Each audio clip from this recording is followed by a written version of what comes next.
종교 지도자의 탈을 쓴 테러범. 수천 명의 목숨을 노린 살인마의 최후. 결국은 사형 집행. 사형수는 바로 옴진리교의 교주 아사하라 쇼코. 아사하라 쇼코 교주가 저지른 끔찍한 행각은 일명 도쿄 지하철 살인가스 사건인데요. 1995년 3월 20일 도쿄의 아침 출근길 3개의 지하철 노선 5개 칸에 청산가리의 500배의 독성을 가진 사린가스를 살포 약 6천여 명의 피해자가 발생했습니다. 대단했지. 충격적이었죠. 정말 극악무도한 범죄자죠. 본래 요가 수행자였던 아사하라는 1987년에 요가 단체인 옴신선회를 옴진리교로 개칭하고 그 후에 본격적으로 지구의 종말론을 내세워 사람들을 구원해주겠다고 했고요. 또 결정적으로 모 잡지에 그의 공중부양 사진이 공개되자 사람들은 그를 더 신격화하게 됐습니다. 제가 잠깐 뜬 거네 보니까. 지금 보면 참 웃음도 안 나오는 그 사진인데. 그런데 이 아사하라 교주의 더러운 속내는 따로 있었습니다. 이 세상의 왕은 나 하나면 충분해. 내가 바로 진리다. 일왕을 폐위시키고 자신이 왕으로 군림할 수 있는 새로운 왕국, 일명 진리국을 세우고자 한 겁니다. 상또라이네. 1990년엔 진리당을 창설, 옴진리교 신자 25명과 총선에 나가 일본 정부를 손에 넣고자 했는데요. 하지만 전부 낙선의 고배를 마시자 정치로는 내 왕국을 건설할 수 없어. 보다 강력한 무기가 필요해. 그야말로 악마의 왕국을 건설하기 위한 그의 행보는 더욱 파국으로 치닫게 됩니다. 아사하라 교주는 신도들에게 화학 무기를 제조하게 했고요. 마침내 1994년 사린가스 개발에 성공. 그리고 1년 뒤인 1995년엔 도쿄 지하철 사린가스 사건을 일으킨 겁니다. 사람들을 패닉으로 빠뜨려서 자기에게 뭔가 권한을 내놓든지 뭔가 그걸 했을 난 살려주세요 하면서 숭배하게끔. 예. 그런데요, 그가 죽어도 이 악몽은 끝나지 않고 있습니다. 약 1,500여 명이 넘는 옴진리교의 잔존 세력들이 새 종교명인 알레프로 여전히 일본 전역에서 아사하라를 신처럼 여기며 활동 중이라고 합니다. 어머.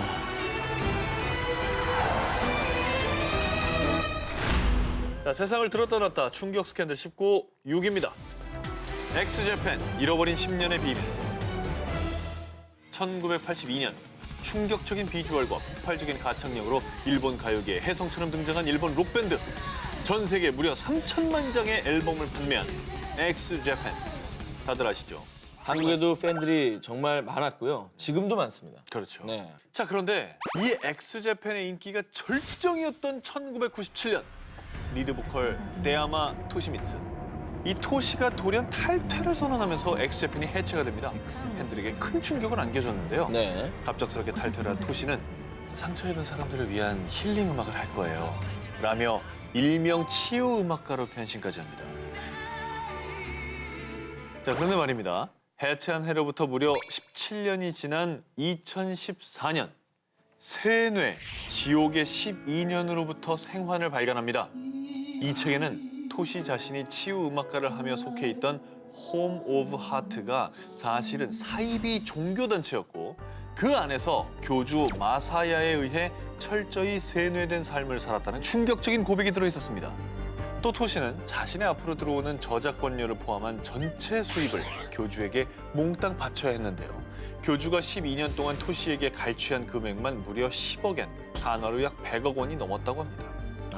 참 저런 거 보면은 너무 그치. 안타깝기도 하지만 이해가 안 가는 게 어쩌다가 저 사이비 종교에 빠지게 된 건지. 토시를 처음 이 종교에 끌어들인 사람이 다름 아닌 그의 아내 모리타니 가오리였다고 합니다. 에이. 아내 모리타니 가오리가 사실은 교주 마사야의 수많은 아내 중에 한 명이었다고 합니다. 아유. 그 결국 이제 책까지 쓴 거 보면 이제 그거 나온 나오게 거죠. 된 거잖아요. 이젠 나온 거죠. 예, 이제. 어떻게 탈출했을까요?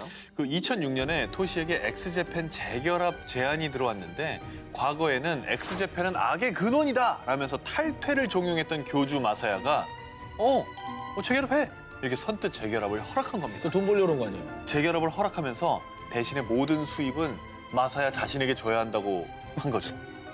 그러니까 이때서야 비로소 토시가 결국 나는 이용만 당하는구나 하고 엑스제팬 멤버이자 절친인 요시키에게 도움을 청해서 마침내 사이비 종교에서 탈출할 수 있게 된 거라고 합니다.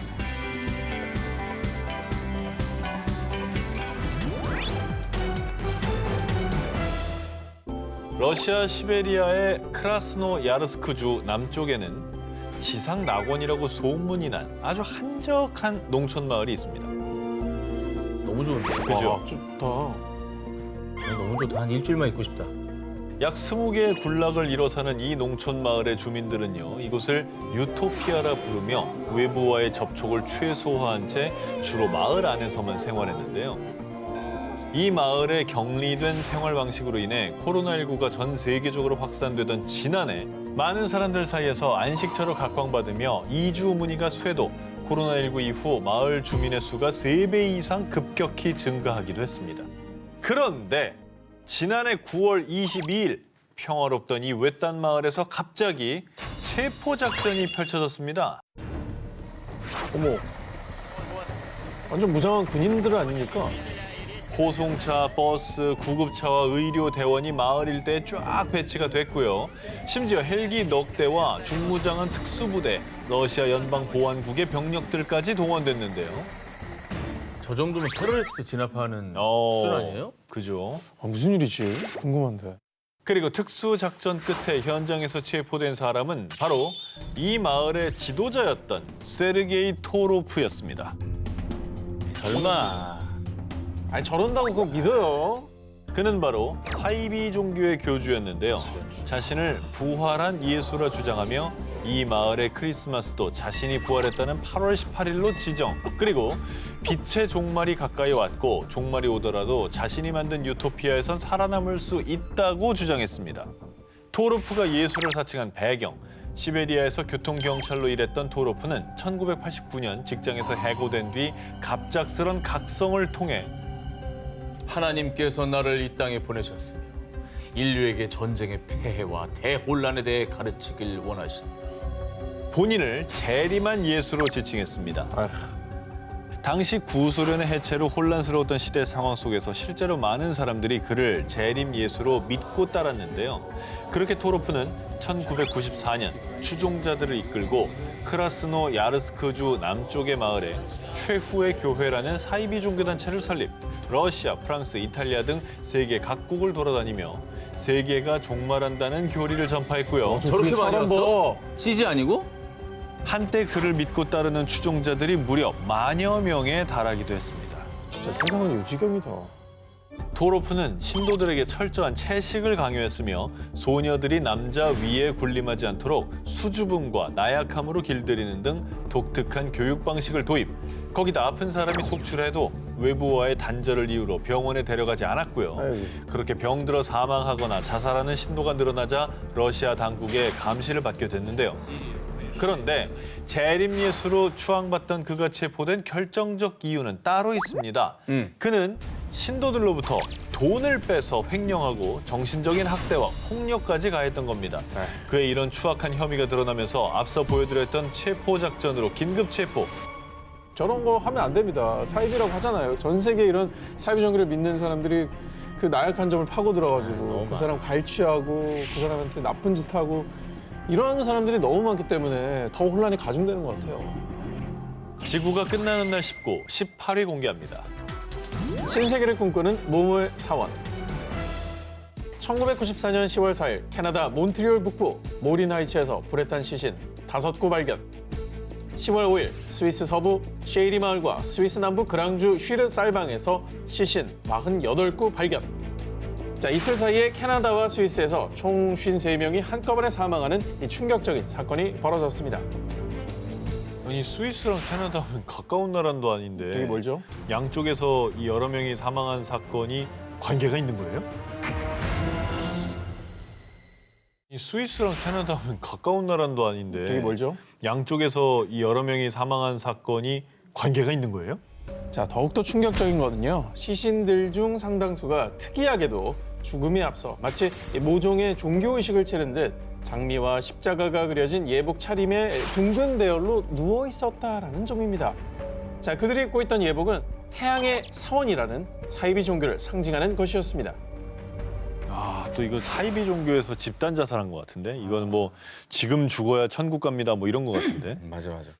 하지만 일부 시신에서 발견된 총상과 마약 주사 흔적, 또 일부 시신은 비닐봉지에 쌓여 있거나 양손이 묶여 있기도 했는데요. 이에 경찰은 이 사건을 집단 살해로 판단했고요. 살인 혐의로 교주 릭 주렛과 지도자 조셉 디 망브로를 수배했지만요. 얼마 가지 않아 이 두 사람도 시신으로 발견.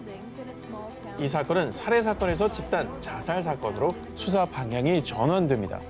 그리고 얼마 후 스위스의 한 사교 연구 전문가가 이날 태양의 사원으로부터 무덤 저편의 편지라는 서한을 받았다라고 밝힘으로써 시신으로 발견된 사람들이 살해된 것이 아니라 집단 자살했을 가능성을 높여주었는데요.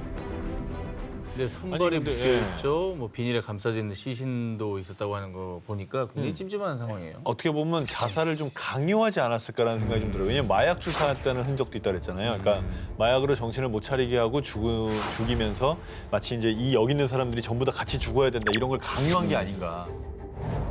태양의 사원은 벨기에 출신의 심령치료사였던 교주 릭 주렛이 설립한 사이비 종교 집단인데요. 릭 주렛은 신도들을 모으기 위해 유럽 각지를 떠돌면서 이런 주장을 했습니다. 조만간 말세와 함께 불의 심판이 닥칠 것입니다. 이 종말론에 심취한 신도들은 스위스를 중심으로 유럽, 캐나다 등지의 한적한 농촌 마을에서 비밀 집회를 가지며 모두 인류 멸망의 시나리오에 매달렸습니다. 종교가 아니라 종말론을 믿었던 거네. 그죠? 불안함을 또 이용했네, 그죠? 심지어 교주와 지도자들은 신도들로부터 돈을 착취하고 죽음을 강요하기까지 했는데요. 신세계에 가기 위해서는 죽음을 택해야 합니다. 그렇게 이들은 점점 말세가 다가온다는 생각이 들자 종말론 교리대로 모두 함께 자살을 한 것으로 추정되고 있는데요. 저 신도들은 교주한테 조종당해서 피해자예요. 그럼요. 그래서 죽은 거니까 이건 타살이나 마찬가지죠. 타살이죠, 타살. 예. 자, 그런데 더욱더 안타까운 점은요. 태양의 사원 신도들은 이 충격적인 집단 자살 사건이 벌어진 후에도 소규모 비밀 결사체를 이루어 계속 비밀 집회를 이어왔다는 것입니다.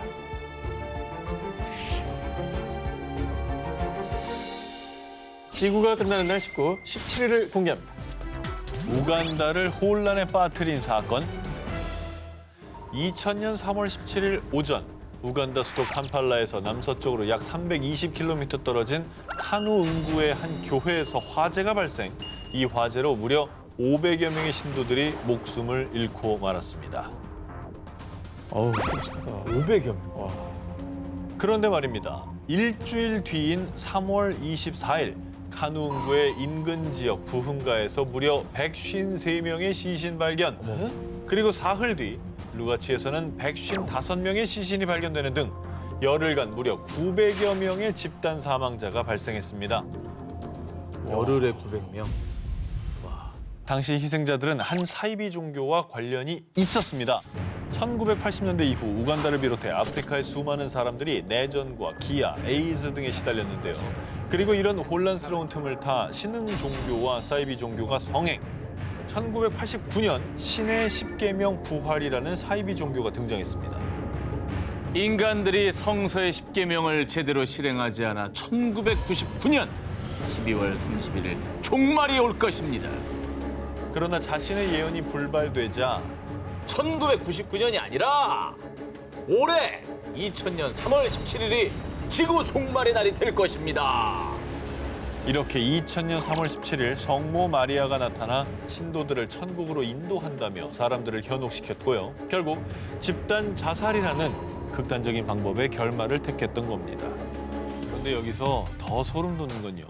3월 21일 우간다 경찰의 발표에 따르면 화재 발생 직전에 종교 지도자들이 밖에서 놀던 아이들을 건물 안으로 데려갔다는 증언을 확보. 뭐야? 또 성인 시신 6구에서 폭행의 흔적이 발견됐다고 합니다. 이건 명백한 그냥 살인이고요.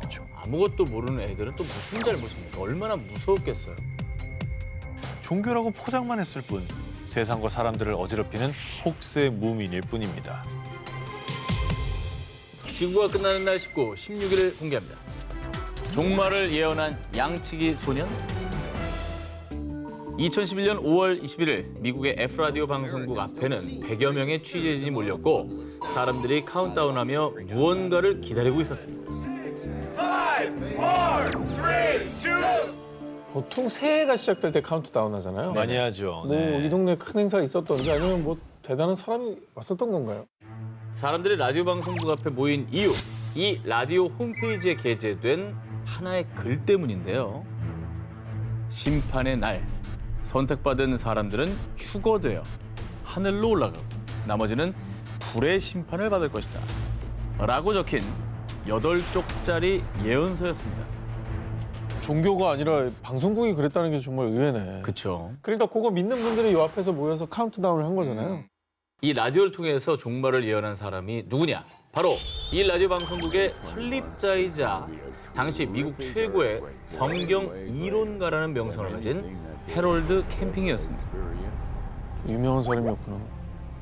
캠핑의 종말 예언을 믿은 사람들은 직장이나 학교를 그만두고 전 재산을 처분하기도 했습니다. 이혼, 또 자살까지 할 정도로 그를 맹신하는 사람들이 많았다고 하는데요. 하지만 그가 종말일이라고 예언한 날짜 2011년 5월 21일 모두가 알다시피 아무 일도 없었잖아요.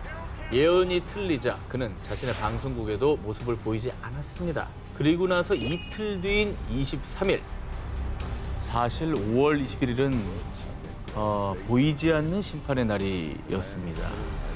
앞으로 5개월 동안 지진, 또 화산 분출 등 자연재해가 일어나고 지구는 10월 21일에 멸망합니다. 이에 일부 사람들은 뭐야 이거 예언이 맞은 적이 있긴 한 거야? 아니 지금 보니까 완전 거짓말지기 양치기 소년이랑 다를 게 없네? 라며 더 이상 캠핑을 믿을 이유가 없다는 반응을 보였고요. 그런데 2011년 종말 예언 전에도 그는 1994년 9월 6일 종말이 일어날 것이라며 틀린 예언을 했었다고 합니다. 이런 사이비 교주도 있었어요. 어떻게요? 내가 기도로 막았다고. 참신하다. 아니 이게 종말이 안 왔잖아요, 목사님. 어떻게 된 겁니까? 제가 기도로 막았습니다. 그 믿는 사람들 사이에서는 더 막 우와 우리 목사님 이렇게 되겠네. 그가 또다시 밝혔던 10월 21일 종말 예언까지 틀리자 이 캠핑은요. 라디오와 웹사이트를 통해서 공개적으로 사과문을 발표하며 더 이상 종말을 예언하지 않겠다는 뜻을 밝혔습니다.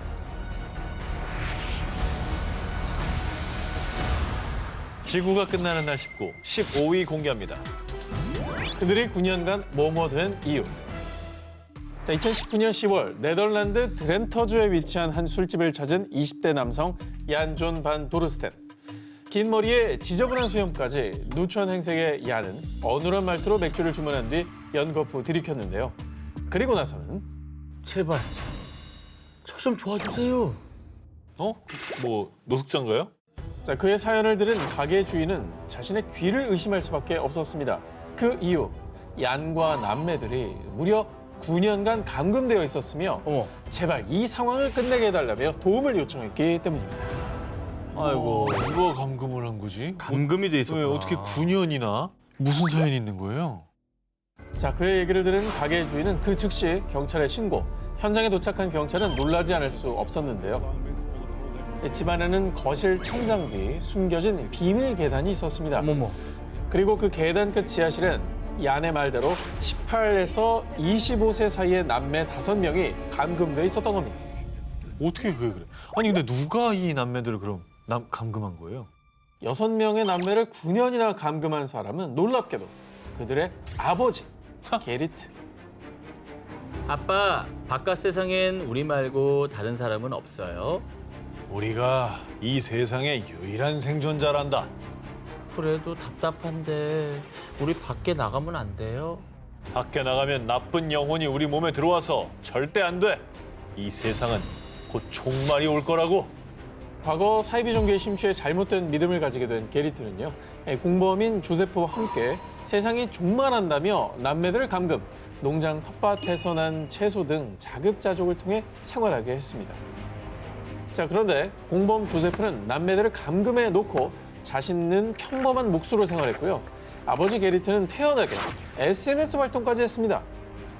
근데 아무리 자기가 아버지라고 해도 막 그렇게 애들의 미래를 자기 마음대로 막 그래도 돼요? 자, 그런데 정말 추악하게도 아버지 게리트는 남매들이 어릴 때부터 이 불결한 영혼이 몸에 들어간다며 학대를 일삼기까지 했습니다. 자, 그리고 종말론을 빙자한 9년간의 악행은 6남매 중 첫째인 얀이 탈출하면서 세상에 탄로났고요. 자, 그런데요, 정말로 안타까운 것은 오랜 세월 세뇌당한 남매들 중에 일부는 학대를 당했다는 사실조차 인지하지 못한 채 구조된 후에도 지금까지 아버지의 말이 옳다고 믿고 있습니다. 이 아이들은 풀려난다 한들 이 사회에 적응해서 살 수 있겠냐고. 다시 아빠 찾아가 봐 걱정이야.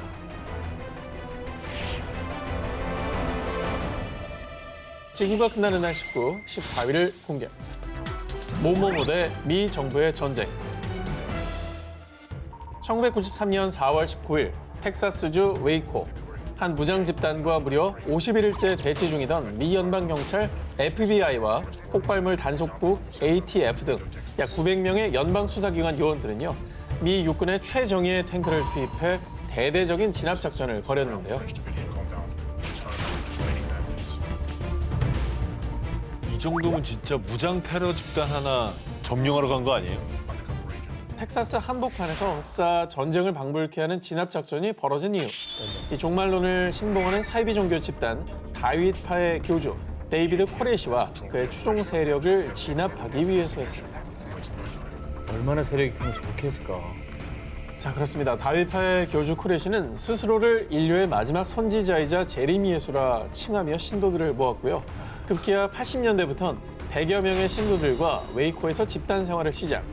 뿐만 아니라 신은 내게 하나님을 위한 군대를 구성하고 마지막 날을 준비하라고 알려주셨습니다. 자, 교주 코레시는 종말을 앞두고 전쟁이 벌어진다며 수류탄, 권총, 기관총, 자동화기 등 불법으로 총기를 거래하고 신도들을 무장시켜 군대까지 조성했습니다. 한편 미 연방 수사기관들은 수년간 교주 코레시와 다윗파에 대한 수사를 진행해왔고요. 결국 1993년 2월 28일 다윗파가 더 큰 사회혼란을 야기할 것을 우려해 불법 무기 소지 혐의로 체포작전에 돌입했습니다. 그런데 무장한 교주 코레시와 추종 세력들은 격렬하게 저항하며 총격전까지 벌어졌는데요. 와. 자, 이 과정에서 4명의 요원과 다윗파 신도가 숨졌고요. 무려 51일 동안이나 무장 대치하는 사태가 발생했습니다.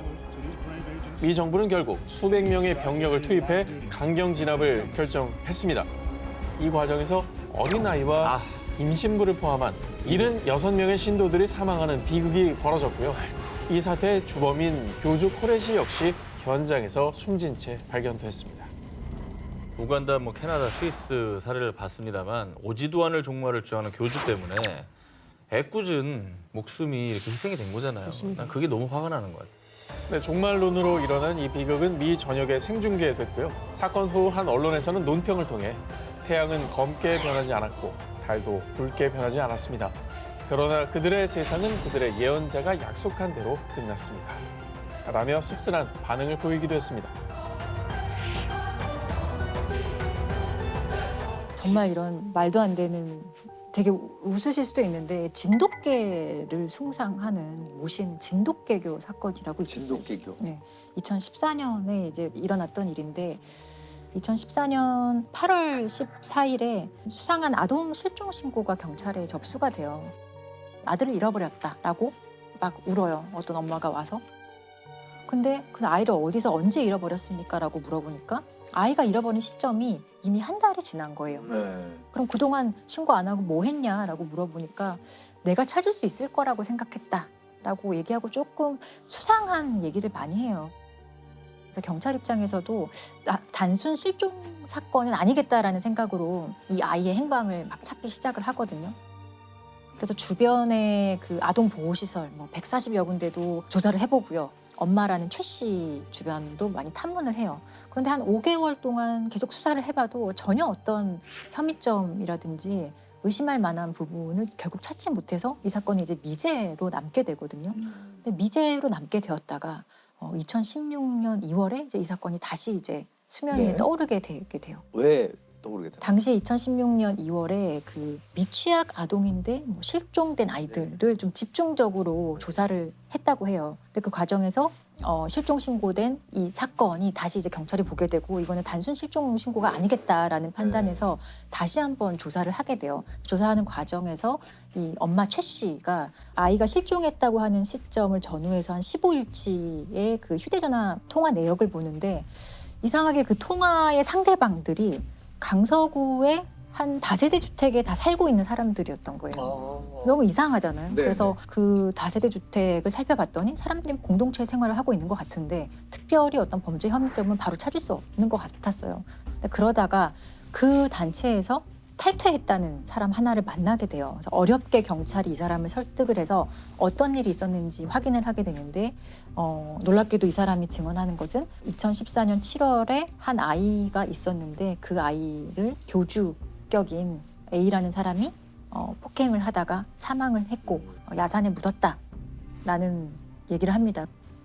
이 강서구 다세대 주택에 살고 있는 이 단체가 진돗개를 모시는 사이비 종교 집단이었던 걸로 밝혀지게 된 거예요. 악귀에 씌였다면서 3살 아이를 때려 숨지게 하고 시신을 유기한 사이비 종교 집단이 범행 3년 만에 경찰에 붙잡혔습니다. 서울 주택가에서 공동체 생활을 하는 이들은 영물로 여기는 진돗개가 짖었다는 이유로 아이를 잔혹하게 숨지게 한 것으로 드러났습니다.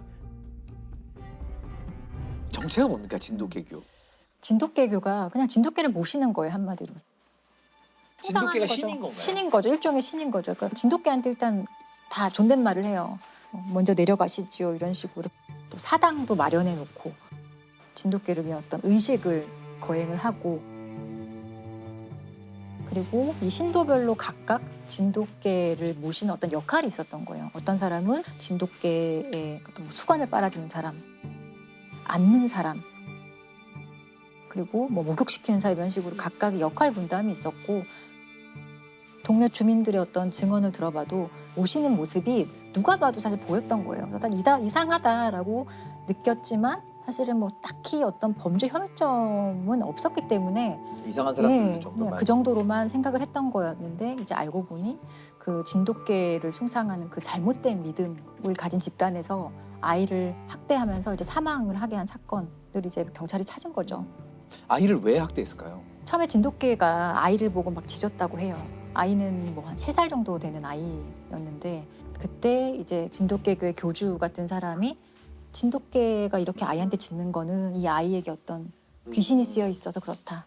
이 귀신을 내쫓기 위해서 아이를 좀 때려야 한다라는 식으로 처음에는 가벼운 폭행으로 시작했다가 그 폭행 정도가 사실 당연히 심해질 수밖에 없거든요. 그리고 결정적으로 아이가 사망한 날이 2014년 7월 7일이었다고 하는데, 그 당시에 아이가 좀 대소변을 못 가리고 계속 좀 칭얼대고 이러니까 좀 더 심하게 아마 때렸겠죠. 그렇게 돼서 아이가 갑자기 사망을 하고, 그 과정에서 친엄마가 다 보고 있었어요. 친엄마는 가만히 있어. 친엄마는 아무런 뭐 말리거나 그런 것들을 전혀 하지 않았죠. 그런데 더 놀라운 것은 이 아들이 사망한 후에 이 사람들의 행동이에요. 이 사망한 아이를 흔적을 없애야 될 거잖아요. 그래서 어떤 전주의 야산에 이 아이를 묻기로 합니다. 그래서 아이의 시신을 묻어요. 묻고 다시 집으로 왔는데 생각해보니 거기 멧돼지들이 많이 다닌다는데 멧돼지가 혹시나 아이를 묻어놓은 곳을 다시 파서 아이가 드러나면 어떡하지? 라는 그런 불안감이 엄습해왔나 봐요. 그래서 다시 이들이 내려가서 아이의 시신을 꺼내요. 그리고 그 자리에서 화장합니다. 아이의 시신을 불태워버리거든요. 그 과정에 엄마가 다 참여를 했어요. 그러니까 좀 믿기 어려운 일이지만 실제로 일어났었던 일이라는 거에 좀 충격적이죠. 이 엄마가 그럼 경찰에 왜 실종 신고를 했느냐. 그것은 그러니까 자기들의 범행이 발각되지 않도록 하기 위한 혹시나도 모를 수사에 대비한 어떤 그 혼선을 주는 그런 목적이었고, 실종 신고가 너무 늦은 거죠. 그렇죠. 이것까지 이 엄마는 이제 교주와 그 진돗개교 사람들이 시키는 대로 하게 됩니다. 근데 이들 처벌 어떻게 받았나요? 그 엄마 최 씨는 이제 10년 형이 선고가 되고요. 아이를 직접적으로 이제 학대해서 사망하게 한 사람은 13년 형이 선고가 되고. 그러니까 죄 질에 비해서는 어떻게 보면 형이 좀 형량이 적은 편인 것 같습니다. 좀 가슴 아픈 얘기네요. 이게 이렇게 좀 호맹랑하잖아요. 이런 종교에 빠지는 심리가 뭘까요? 뭐 기본적으로 사실 사이비 종교에 빠지는 심리하고요, 사기 범죄에 속는 심리가 좀 유사한 메커니즘을 갖고 있어요.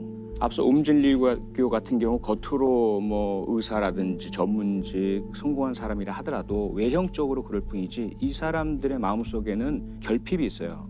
해소하지 못한 그런 심리적인 문제가 있거든요. 여기 두 번째 상황적 요인이 겹치게 됩니다. 예를 들자면 뭐 옴질일교 같은 경우는 일본의 95년 당시의 그 시대 상황이 있고 거기에 전반적인 삶에 대한 의미의 상실이라든지 뭔가 새로운 돌파구를 찾는다든지, 여기에 세 번째 이러한 상황을 노리는 이 범죄자들, 사이비 종교의 교주나 혹은 사기 집단이나 아주 촘촘하게 짜여진 전략이 들어갑니다. 처음에는 그냥 베풀어요. 당신 힘들지, 내가 들어줄게 라든지, 또는 그들이 갖고 있는 어떤 자존감, 낮은 부분들, 인정받고 싶은 욕구를 건드려주죠. 그러면서 그 다음에는 이제 외부와 차단을 시키죠. 다른 제3의 의견을 못 듣게 해요. 다른 사람의 조언이나 개입을 못하게 만들어버리고, 그리고 나서 소위 말하는 본전 심리가 들어가는 거죠. 그때까지 내가 바친 게 있는데 만약에 여기서 당신이 중단하면은 다 날아가는 거야. 이 세 가지가 합쳐졌을 경우에 사실상 여기서 벗어나기가 쉽지가 않고요. 이 세 가지를 다 와해시켜야만 피를 막을 수가 있죠. 뭐 종교를 선택하는 것은 개인의 정말 어떤 신념이고 개인의 선택 문제이거든요. 본인이 판단 능력이 미약해서건 환경적으로 취약해서건 이런 종교를 선택하고 본인이 그렇게 살겠다고 하면 본인이 책임져야 될 문제거든요. 근데 정말 여기서 이제 문제가 되는 거는 이런 진돗개교 사건처럼 자신의 의사와 상관없이 아이 같은 경우나 의사를 표현할 수 없는 사람들이 그게 세상의 전부인 것처럼 살다가 이렇게 억울하게 죽는 사건이 꽤 있다는 거죠. 사회적으로 이들에 대해서 다른 시각으로 바라봐 줄 필요가 있을 것 같아요. 그냥 그런 가족을 둔 부끄러운 사람이 아니라 이 사람들도 피해자들일 수 있다라는 생각이 좀 들었어요. 이거는 2011년 서울 강서에서 발생한 사건인데요. 뭐 무속인 보험 사기 사건으로 아마 알고 계시는 분들이 많이 있습니다. 2011년 12월 31일에 119로 누군가 전화를 합니다. 네, 누구세요? 이분이 왔잖아요. 의식 상태 안 좋아요? 없어요. 이런 신고를 받고 이제 구급대가 이제 현장으로 갔죠. 갔는데 이미 도착을 해보니까 사망을 했습니다. 그렇게 갑자기 급사한 것으로 사망 처리가 되고 사건은 끝났는데, 그로부터 4개월 뒤에 보험사에서 경찰청 장기미제 수사팀에 의뢰를 하는데요. 한 분이 돌아가셨는데 사망하기 한 2달 전에 정말 거액의 보험에 가입을 했다. 무려 33억 원을 지급을 했다는 거예요. 수사가 개시가 됐는데 점차 이제 의심스러운 정황들을 찾아냅니다. 이 사람의 생활에 비해서 엄청난 보험금을 계속 지급을 했다는 이제 정황이 나왔죠. 그리고 장례를 치르지는 않았어요. 갑자기 다음날 화장을 그냥 해버렸습니다. 그럼 더 이상합니다. 더 결정적인 것은 이 보험금 수령액이 부모님으로 되어 있었는데 네. 딸이 사망한 것을 모르고 있었는 거예요. 그러니까 이 돈은 이 언니만 알고 있는 상황이 된 거죠. 그러니까 이제 굉장히 유력한 용의자가 됐죠. 그래서 이제 잠복도 하고 또 미행도 하고 이제 추적 수사를 막 합니다. 하는데 이 수사팀이 정말 대단한 게 뭘 포착하냐면 휴대폰을 손에 들고 있는데 공중전화를 거는 것을 봅니다. 그러니까 수상하다. 그래서 통화한 사람 상대자가 있잖아요. 이 상대자를 누군가를 찾아봤더니 광주광역시에 사는 A라는 그냥 남성이었어요. 네. 그래서 이 A씨라는 사람의 명의로 가입된 전화를 확인을 해보니까 수신된 전화는 굉장히 많은데 발신 전화는 유일하게 도시가스공사에 전화를 한 것이었어요. 그래서 이 도시가스에 전화를 해가지고 그 음성 녹음을 이제 받아요. 받아서 보니까 분명히 그 휴대폰의 주인공은 남성인데 여성이 통화를 한 목소리입니다. 이 전화. 그래서 이 A씨를 찾아갑니다. 일단 도대체 어떻게 된 거냐라고 했더니 A씨는 사실은 나한테 자주 찾아오는 손님인데 신용불량자가 되어가지고 휴대폰 개설이 어려우니 내 명의로 해서 그냥 빌려줬다라고 합니다. 네. 이 여성이 과연 누굴까라고 수사를 전개하다가 혹시라도 일치하는 부분이 있을까 싶어서 처음에 보험사에 가입을 할 때 녹음된 음성과 대조를 해봤더니 이 여성의 목소리가 같았던 겁니다. 살아있었던 거네요? 살아있었던 겁니다. 그러니까 이 사건의 내막은 보험금을 수령하기 위해서 자기 명의로 보험을 수억 원을 들어놓고 네. 아무도 찾지 않을 노숙을 하는 체격과 나이와 이런 것이 비슷한 여성을 네. 우리 집에서 일을 허드렛 일을 좀 해달라라고 유인을 해서 살해합니다. 네. 그리고 자기가 사망한 것처럼 자기의 신분증을 넣고 이 언니가 가족으로 가서 사망 선고를 받고 화장을 해버린 거죠.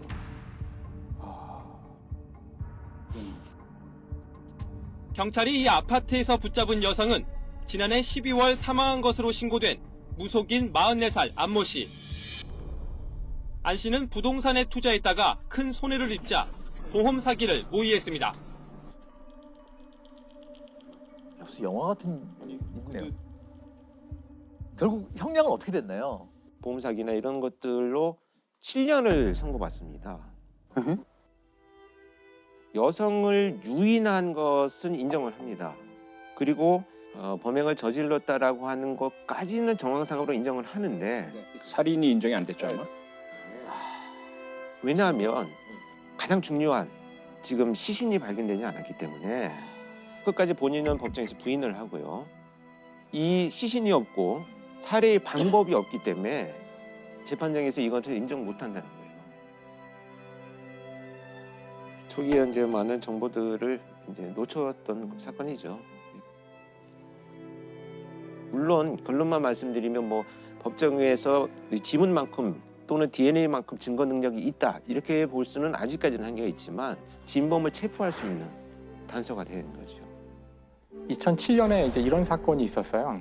2007년만 해도 그러니까 은행 카드 같은 것들을 현금 출납기 같은 기계에 집어넣고 거기 자기 비밀번호를 치면 현금이 나오고 현금을 이용해서 이제 뭔가 하고 그렇게 했었잖아요.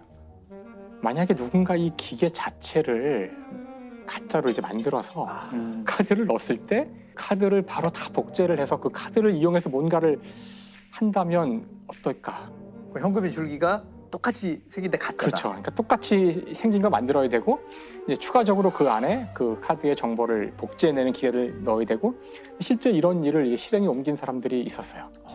그래서 이걸 이제 일당들이 중국에서 제작을 해가지고 길 가다 보면은 은행이 관리하지 않고 밖에 그냥 뭐 매장에서 관리하거나 그렇게 편의점 포함한 같은데. 그렇죠. 이제 네. 그런 것들에 주로 이제 갖다 놓고서 카드를 집어 넣었을 때 그러니까 당장 돈을 주면 안 되잖아요. 이 기계는 뭐 오류입니다. 뭐 이러면서. 그렇죠. 돈을 주면 안 되니까 뭐 잔액이 없습니다. 이제 이런 신호가 나오는 거죠. 그럼 사람이 잔액이 없나? 그리고 다른 데로 이동하는 동안 거기서 이제 얻어낸 정보를 가지고 이제 카드를 만들어서 그 카드로 돈을 딴 데서 빼는 거죠. 가짜 현금 인출기로 알아낸 카드 정보로 몰래 예금을 빼내간 절도단이 잡혔습니다. 경찰에 압수된 가짜 현금 인출기입니다. 금 모양은 진짜와 차이가 없지만 한도 초과 등의 문구만 뜨도록 만들었습니다. 범인들은 그 사이 고객의 카드 정보는 인출기에 장착된 카드 판독기로 비밀번호는 몰래 카메라를 통해 빼냈습니다. 정말 이 사건에서 가장 충격적인 부분은 이렇게 해서 벌어들인 돈이 7천만 원 정도 돼요. 그런데 이 기계를 만드는 데 드는 돈이 2억 원이었다. 그래서 2억 원을 들여 만든 가짜 인출기로 이제 벌어들인 돈이 7천만 원. 그 정도 아이디어가 있으면 딴 거라도 돈을 벌 수 있을 것 같아요. 그러니까 정말 충격적인 사건이라고 할 수 있는데 물론 이렇게도 이제 할 수 있겠지만 2021년 부산에서 있었던 이제 사건인데요. 스키머라는 기계인데 이거는 카드를 그냥 한 번 긁기만 해도 사실은 그 안에 정보를 다 뽑아낼 수 있어요. 그래서 그 기계를 갖고 다니면서 아파트 문 앞에서 결제하는 경우가 있잖아요. 치킨 시켜도 그렇죠. 네, 그런 상황을 이용하는 건데 카드를 받아서 일단 자기가 가져온 스키머라는 기계에 먼저 거요. 그러면 정보를 다 빼냈죠. 그리고서는 이게 왜 안 되지? 뭐 다른 기계로 해볼까요? 뭐 이러고 한 번 더 긁는 그때 이제 진짜로 결제를 하는 거예요. 카페 주인이 음식을 시키고 카드를 내밀자 배달 기사가 카드 단말기를 꺼내 결제합니다. 하지만 결제가 안 되는지 또 다른 단말기를 꺼내 다시 결제를 시도합니다. 결제를 하는 척하며 먼저 가짜 단말기로 카드 정보를 복제한 뒤 실제 결제를 다시 한 겁니다. 실제로 이제 이렇게 빼낸 정보를 이용해서 카드를 만들 수 있잖아요. 그래서 만들어서 그걸 본인이 쓰면은 이제 잡힐 수가 있으니까 이들이 참 이게 또 영악한 것이 그 텔레그램에 이렇게 복제된 카드가 있다고 개당 50만 원에 팔아요. 그래서 이걸 산 사람들은 그렇게 복제된 카드를 이용해서 보통 금은방에서 결제를 했다 그러는데요. 1,700만 원 가까이 결제를 했다고 합니다. 배달기사 4명과 총책 등 일당 5명은 이렇게 복제한 신용카드를 인터넷에서 한 장당 50만 원씩 받고 팔았습니다. 불법 복제 카드를 산 3명은 수백만 원짜리 귀금속이나 비싼 컴퓨터 그래픽 카드를 결제한 뒤 되팔아 현금으로 바꾸기도 했습니다. 사실은 지금은 이제 카드도 카드지만 이제는 대부분 다 온라인 결제 시스템들을 이제 이용하시잖아요.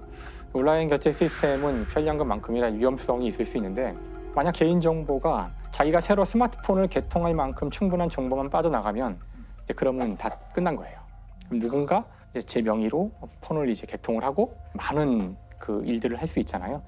이제 저희의 모든 결제 수단이 모바일 기기로 넘어가면서 또 범죄자들은 이걸 또 노리고 있다는 거죠. 그러니까 이에 대한 이제 대비가 점점 더 중요해지는 것 같아요.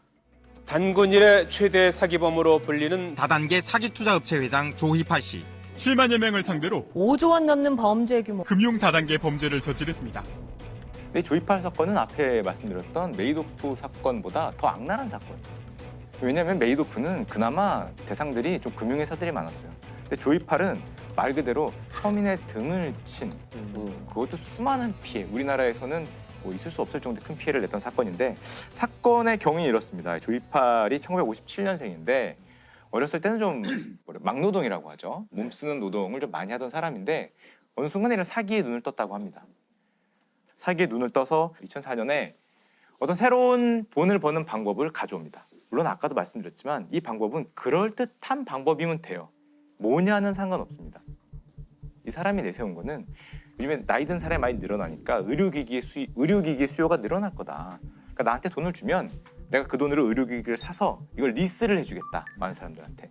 그럼 매달 그 리스료가 들어올 테니까 우리 수익률이 되게 좋을 거야. 그러니까 나한테 돈을 줘. 내가 의료기기를 사게. 그래서 처음에는 네가 그걸 팔 수 있을까라는 생각을 많이 하니까 사람들이 돈을 조금씩 줬죠. 근데 앞에서 폰지 사기 때처럼 조금 준 거에 대한 수익률을 약속된 대로 줍니다. 이 조이팔이 약속했던 수익률이 8개월에 32% 이상의 수익률을 보장을 해줘요. 이렇게 하고 몇 달에 걸쳐서 사람들한테 실제로 투자한 사람들 돈을 줍니다. 수익률이 엄청 좋잖아요. 그러니까 입소문이 퍼져요. 입소문이 퍼져갖고 너도 나도 여기 투자를 하기 시작하고 조이팔이 법인을 세웁니다. 법인을 세우고 대리점 같은 걸 만들어요.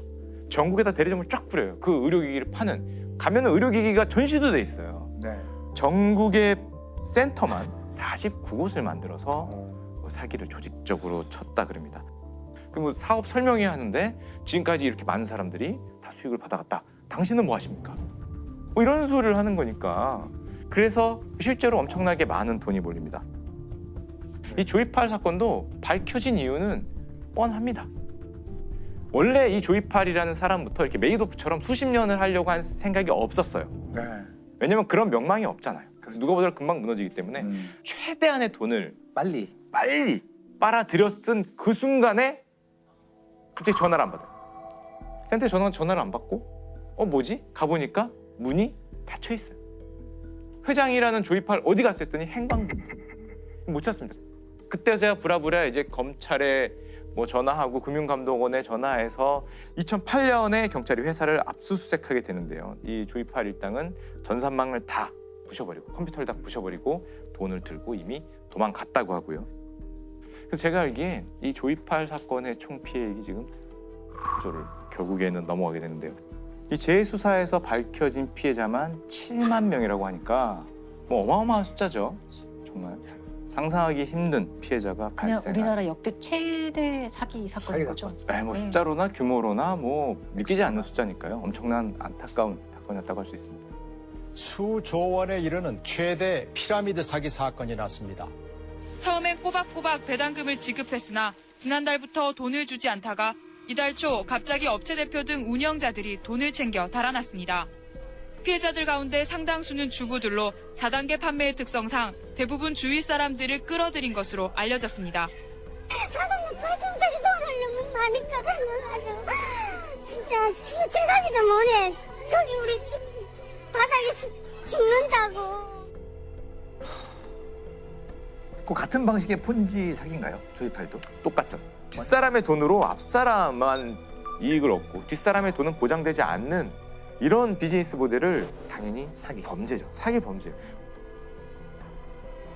근데 더 안 좋은 게 2008년 12월에 이 조이팔이 중국으로 밀항을 합니다. 우리나라에 있으면 잡힐 거 하고 돈 쓸 수가 없잖아요. 누구 다 얼굴을 아니까.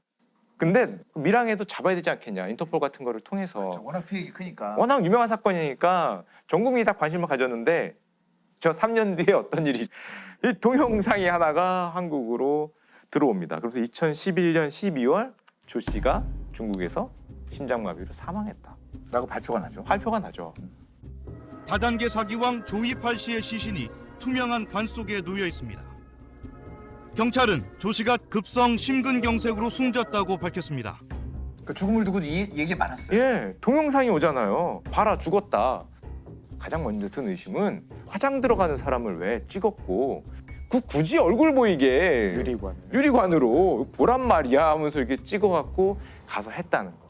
또 뭐 사망 진단서에 뭐 중국 공안 뭐 도장이 안 맞았다, 사망 일자, 화장 일자가 안 맞았다 등등등등 많은 의혹이 나왔지만 결국에는 화장을 했기 때문에 사망으로 판정이 났던 사건이었죠. 뭐 이 조이팔 사건 때문에 실제로 뭐 가정이 파탄난 건 부지기수고 자살하시는 분도 뭐 많이 생겼다고 하고 너무 피해가 크니까 그 검찰이 2014년에 조이팔 사건을 이제 재수사합니다. 전부 재수사를 해서 뭔가 큰 기대를 했는데 다시 한번 사망한 것이 맞다. 이렇게 나오면서 2016년 6월 28일 날 조 씨가 사망했고 공소권 없음으로 처분을 내리면서 수사가 지금 종결됐죠. 희대 사기꾼 조희팔이 진짜 중국에서 사망한 걸로 검찰이 수사의 결론을 내렸습니다. 조 씨 가족들이 촬영한 이 영상에 대해 검찰은 위조 흔적이 없다고 밝혔습니다. 장례식 참석자들의 진술이 일치했다는 점과 함께 검찰이 조 씨가 사망한 것으로 결론 내린 근거입니다. 결국 조이팔의 죽음은 이제 명확히 밝혀지지 않았습니다. 다만 명확히 남은 거는 피해자들이 남아있죠.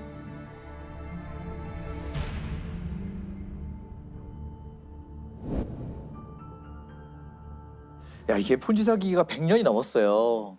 시간이 지나도 계속 벌어지는 이유가 뭐라고 생각하세요? 일단 폰지 사기의 근본적인 모든 사기가 그렇지만 우리 욕심이 좀 있잖아요. 1년에 30%, 1년에 40%, 심지어 막 100%. 그렇게 훌륭한 돈을 버는 모델이 잘 없습니다, 이 세상에. 잘 있으면은 그건 어떻게 되냐? 상장 회사가 돼요. 그렇죠. 거기 투자하려고 그렇게 뛰어다니는 사람들도 못 찾는데 갑자기 어느 날 누군가가 나한테 와서 30%, 20%, 뭐 50%를 보장한다면 뭔가 문제가 있는 거죠. 저는 보장이란 말이 제일 위험한 말 같아요. 보장은 불가능합니다. 그렇죠. 섣불리 보장이라고 얘기한다는 말은 다른 말로 하면은 위험이라는 말을 숨기는 거예요. 인간이 제일 싫어하는 감정 중에 하나가 불확실하다는 거거든요. 그거를 건드려주는 것이 이 사기 수법의 가장 핵심이라고 보여집니다. 나는 보장할 수 있어 라는 한마디만 있어도 꿈과 희망을 가진 사람들은 의존하게 되거든요. 그렇죠. 그런데 정말 유명한 말이 있어요. 아마 다 아실 거예요. 미국 경제학자 밀턴 프리드먼이 한 얘기인데 세상에 공짜 점심은 없다. 그러니까 수익이 있으면 위험도 있다. 그렇죠. 위험이 있으면 수익이 있고 두 개가 같이 가는 겁니다. 그러니까 좀 솔깃한 길을 조금만 좀 무디게 만드는 게 좀 필요하지 않나 하는 생각이 듭니다. 김미영 팀장, 모르는 사람이 없는 이름이죠. 얼마나 심각하면은 전 국민이 아는 팀장님이 되셨어요. 당연히 범인은 김미영 씨가 아니겠죠. 그렇죠. 이 김미영이라는 이름은 그냥 완전히 가명이고요. 총책 박 씨가 9년 만에 검거가 됩니다. 사기 수법은 어떤 거였나요? 일단 김미영이라고 하는 이제 가상의 인물을 만듭니다. 그리고 나서 이 불특정 다수한테 저금리 대출을 해주겠다. 그다음에 신용불량자도 대출을 해주겠다. 뭐 이런 문자 메시지를 무작위로 이제 보내가지고 거기서 반응을 하는 사람한테 상담을 하면서 정보를 이제 개인 정보를 다 수집을 합니다. 얼마나 고맙겠습니까? 자기가 힘들게 지금 그 신용불량과 대출을 못 받고 있는데 불러달라는 대로 그냥 개인 정보를 다 불러주는 거죠. 이 방법으로 해서 피해자 뭐 역시 수만 명이고요. 알려진 것만 80억 원이라고 합니다. 그러니까 확인된 금액. 확인된 것만. 네. 근데 이제 총 금액을 추정을 해보니까 경찰이 한 400억 원 정도 된다고 하는데 아마 훨씬 더 많겠죠. 필리핀, 중국, 베트남의 콜센터를 이제 확대해서 나가면서요. 직원이 한 100명이 넘었다고 합니다. 기업이죠, 그냥. 그리고 그걸 운영해 나가는 과정에서 조직원들을 움직여야 되니까 이제 회사처럼 성과급도 주고 여행도 시켜주고 선물도 해주고 이런 식으로 이제 운영을 해나가는 것이 이제 밝혀졌습니다. 겉은 가구 공장이지만 들어가면 조직원들이 모인 콜센터입니다. 총책 밑에 사장단, 아래 팀장들과 팀원을 뒀습니다. 워크숍을 하며 단합을 강조하고 실적에 따라 돈을 줘 경쟁도 붙였습니다. 서민들로부터 가로챈 돈은 유흥을 즐기거나 리무진을 타는 등 호화 생활에 쓰였습니다. 이거 범인 어떻게 검거된 겁니까? 오랫동안 체포하기 위해서 많은 노력을 했는데 9년 만에 검거가 됩니다. 수사관들이 추적을 해보니까 총책 박 씨가 필리핀 마닐라에 있다는 정보를 수집을 합니다. 특히 필리핀 같은 경우에 경찰을 설득해가지고 2010년도부터 코리안 데스크라는 것을 만듭니다. 이 코리안 데스크는 경찰이 이제 수사를 같이 공조할 수 있는 요원들을 아예 거기다 상주시키는 시스템이에요. 그 외국에서 계신 한국 경찰인 거죠. 한국 관련 사건을 한국인과 관련된 우리 한국인과 관련된 여러 사건들을 하는데 거기서 이제 상주를 하다 보니까 실정이나 상황을 잘 알기 때문에 정보원 활용이 굉장히 높아요. 그래서 결국은 한 소도시에 숨어서 은거를 하고 있던 총책 박 씨를 체포를 하는데 이자가 누구였었냐 하면 모 경찰서에서 이 보이스피싱을 담당해서 수사하던 경찰관 출신이에요. 세상에. 진짜 해대도 너무하네요. 야, 이건 진짜. 지난 4일 필리핀의 수도 마닐라 인근. 뒷수갑이 채워진 남성이 무장한 필리핀 이민청 직원들에 이끌려 승합차에 탑니다. 이 50대 남성은 일명 김미영 팀장 보이스피싱 조직의 총책 A씨입니다. A씨는 과거 한국에서 사이버 수사팀 근무 이력이 있는 경찰 출신 인물로 해임 뒤 범행을 시작한 것으로 전해졌습니다. 사이버 수사대 같은 데서 근무하면서 그 수사를 잘해가지고 체포를 많이 하다 보니까 또 특별 승진까지 했던 경력이 있어요. 그런데 2008년도에 뇌물을 받은 죄로 이제 파면이 됩니다. 그 길로 이 박 씨는 보이스피싱 범죄를 저지르는 계획을 세우게 되죠.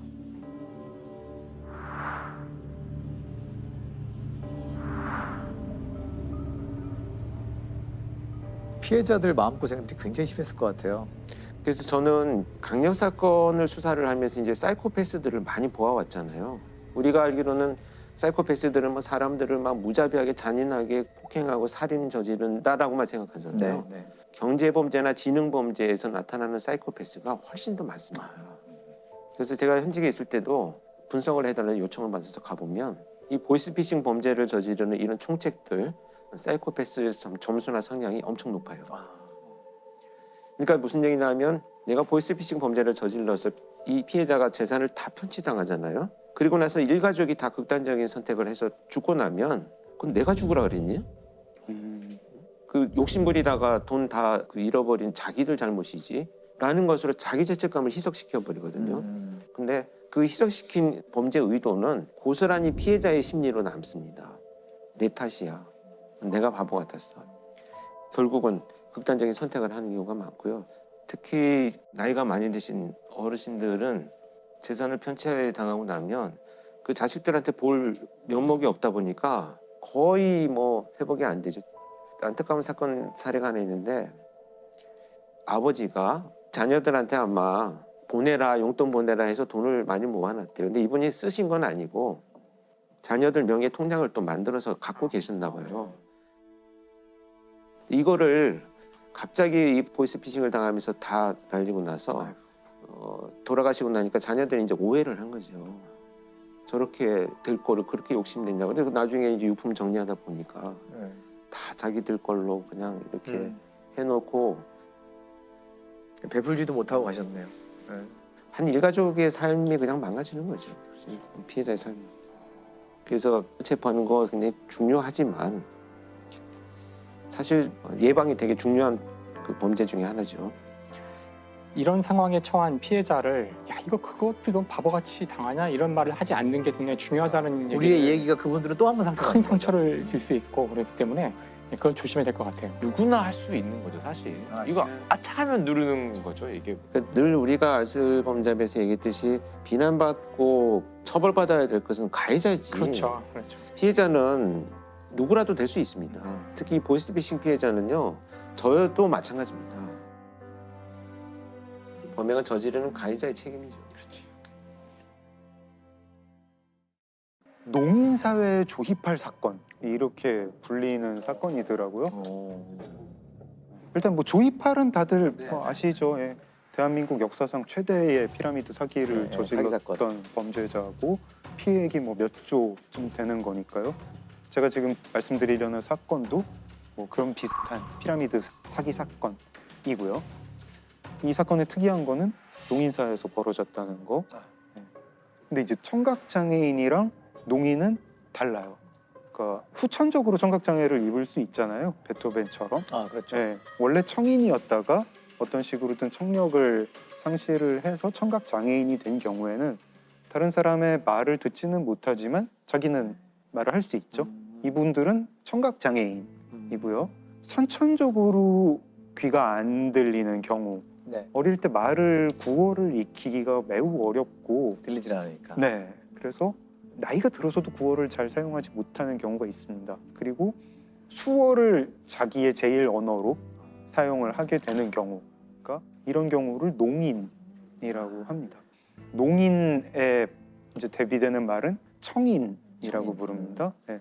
농인사회라고 할 때 여기서 농인은 굉장히 끈끈해요. 네, 농인들이 농학교를 다니게 되다 보니까 거기서 선배, 후배, 동창 이렇게 막 이어지게도 되고요. 또 이제 우리를 도울 수 있는 사람은 나와 정체성이 같은 사람이 나를 이해하고 나를 도울 수 있다. 그러니까 끈끈하기도 하지만 좀 폐쇄적이기도 하죠. 폐쇄적이죠. 네. 그런 집단 폐쇄성이 있기 때문에 제가 말씀드리려는 사건이 일어난 거기도 한데요. 뭐 농인사회 조이팔이라는 거는 별명이고 실제로는 행복팀 사기 사건. 네, 농아인들이 같은 신체 장애를 겪고 있는 농아인들을 상대로 조직적인 사기를 벌여온 것으로 드러났습니다. 현재까지 파악된 피해자만 500여 명, 피해액은 280억 원대입니다.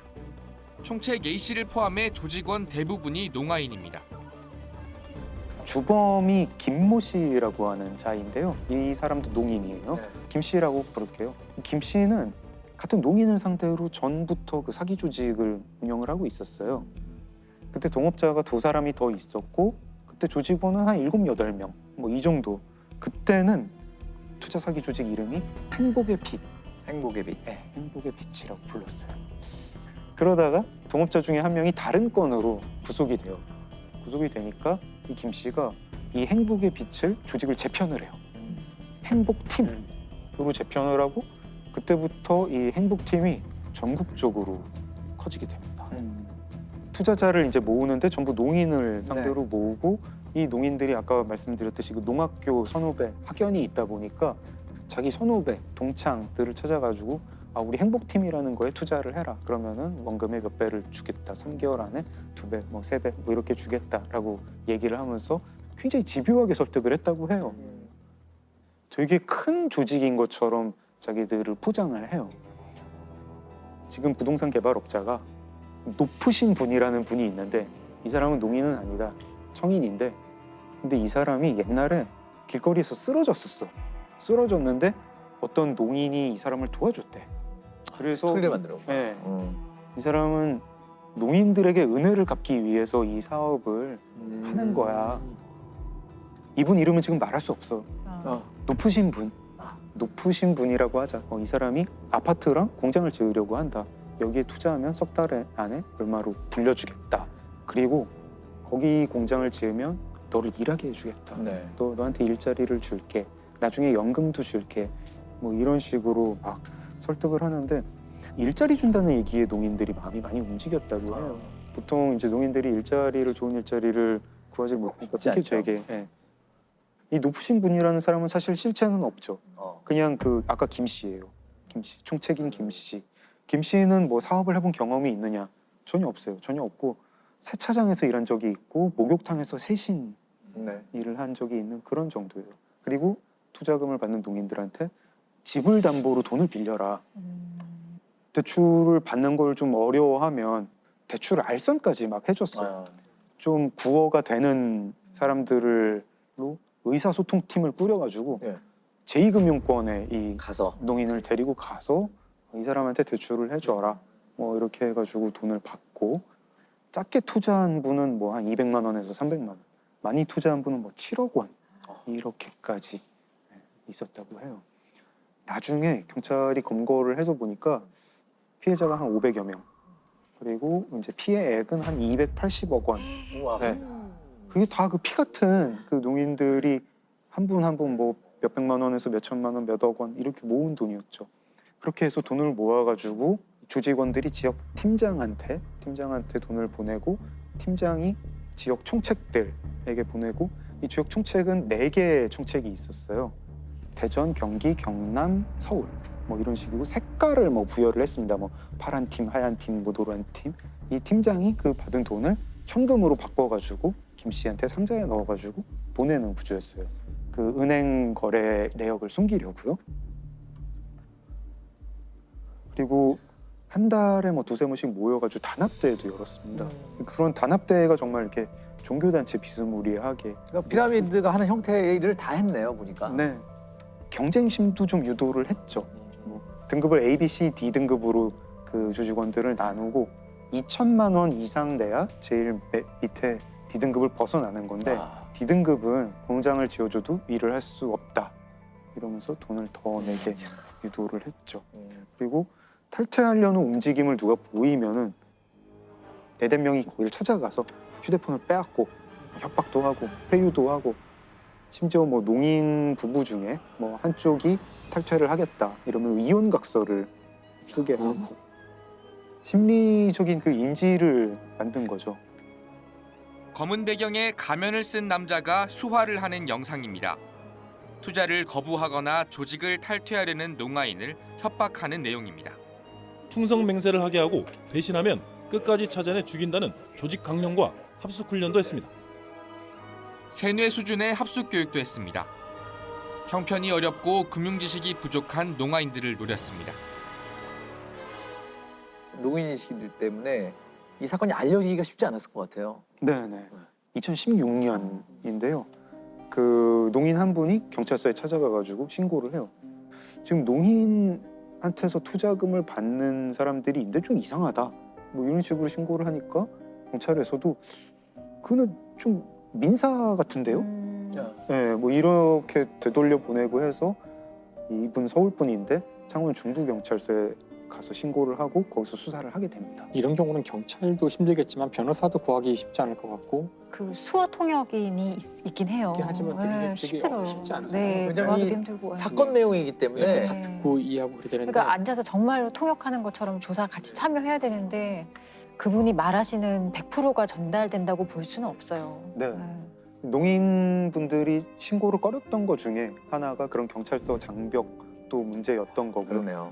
첫 그 신고인은 창원 중부경찰서에서 이 A4지로 필담으로 신고를 필담으로. 하셨대요. 근데 그 필담으로 신고를 하는데 4시간이 걸렸대요. 그리고 경찰이 듣고 보니까 뭔가 수상하죠. 수상해서 탐문 수사를 하게 됩니다. 탐문 수사를 해보니까 이게 피해자가 전국에 있는 것 같다. 전국적인 조직인 것 같다.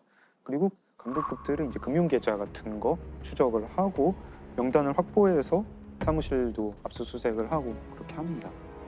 경찰이 집안 곳곳에서 현금이 든 상자를 찾아냅니다. 투자 사기로 가로챈 돈으로 피의자 2명의 집에서 현금 7억 원이 나왔습니다.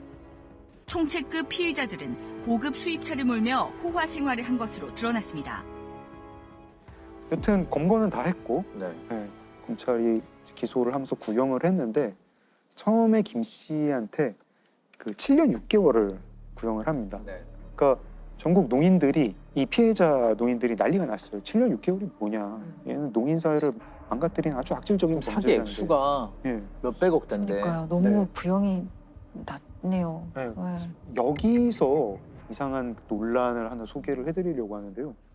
이 형법 11조가 지금 들으시면 좀 놀라실 거예요. 특히 당시 법조문은요 이렇게 돼 있었어요. 농아자의 행위는 형을 감경한다. 지금은 이게 표현은 바뀌었거든요. 지금은 표현이 듣거나 말하는데 모두 장애가 있는 사람의 행위에 대해서는 형을 감경한다.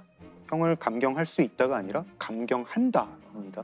표현은 바뀌었지만 본질은 그대로죠.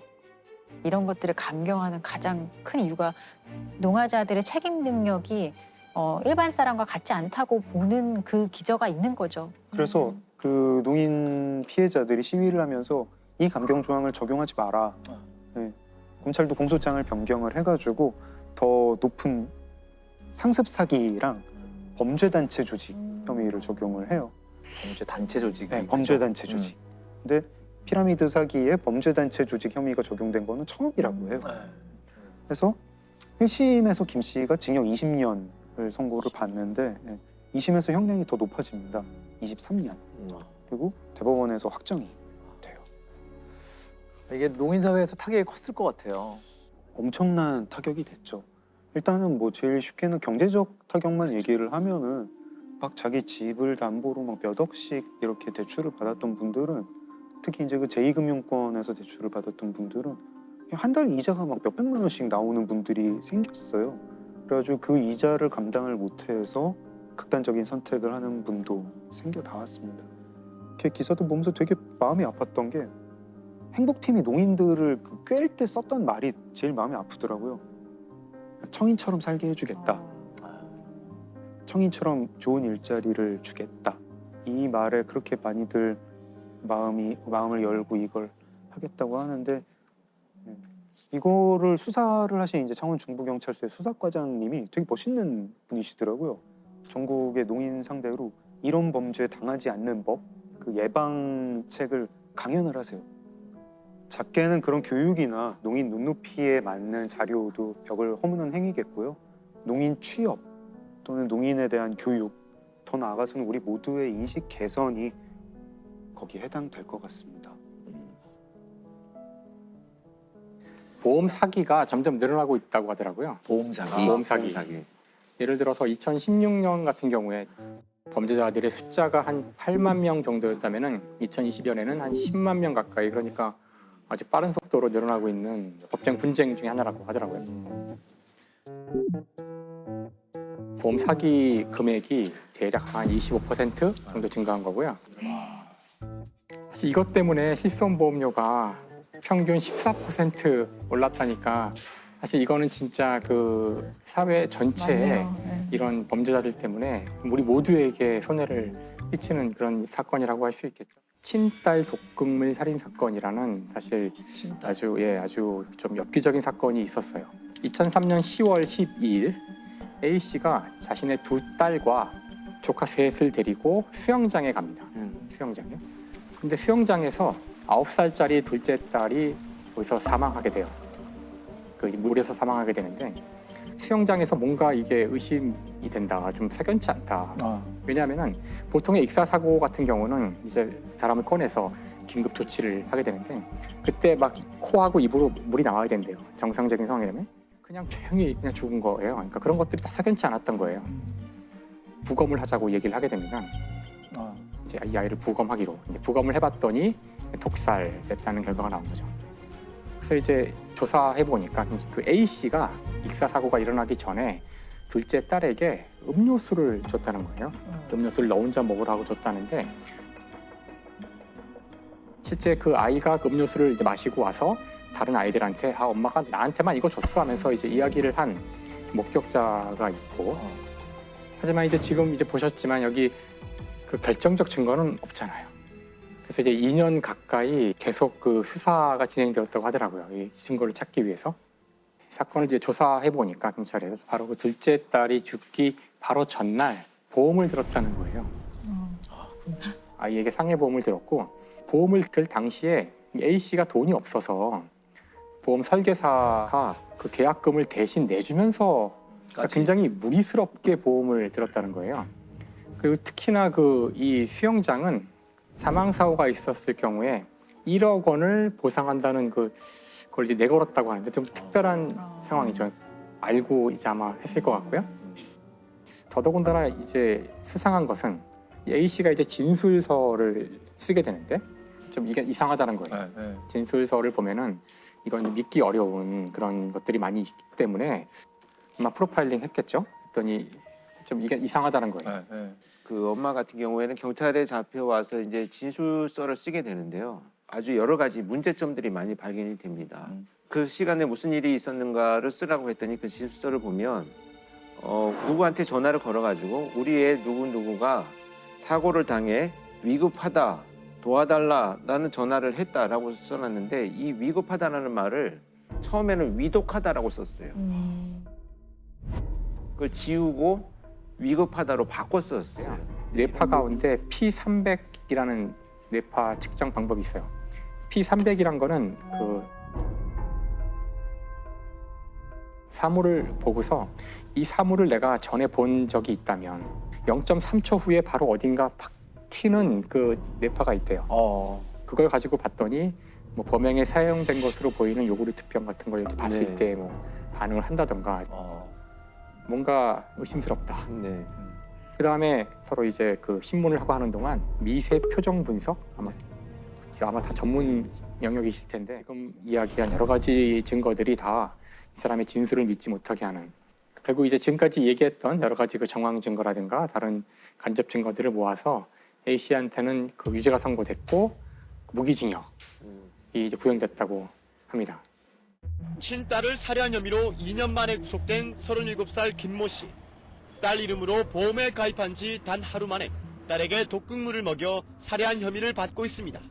김 씨의 거짓말을 뒤집을 수 있었던 것은 뇌파 검사.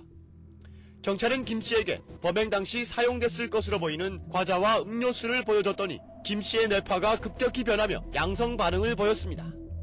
경찰은 살인 혐의로 구속영장을 신청했고 법원도 처음으로 뇌파 검사의 증거력을 인정해 구속영장을 발부했습니다.